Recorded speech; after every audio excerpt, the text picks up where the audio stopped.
आफत में जान मोर पड़ल बा नजर देवरा के जब से गड़ल बा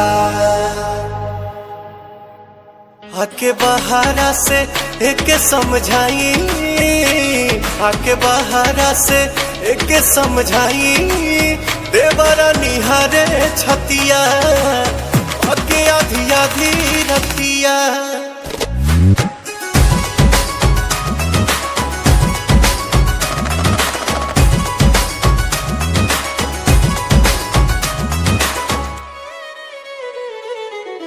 हमारे पभइल बा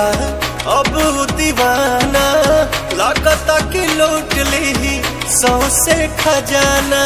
कमर से बानी कमा जोर राजा लागता कि छान दी गोड़ राजा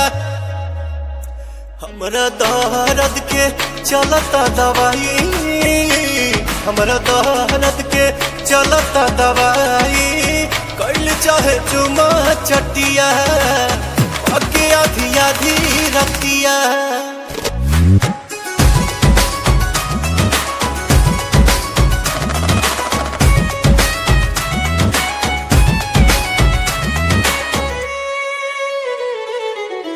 जेने तेने झुके करे अपने ही मन के कहानी की हई हम तो पियावा पवन के मन लेना बहुत दाम राजा करेला घाट हर दाम राजा प्रियांशु करी कवन उपाय प्रियांशु करी कवन उपाय कति सारा इज्जत मटिया पके आधी आधी रतिया।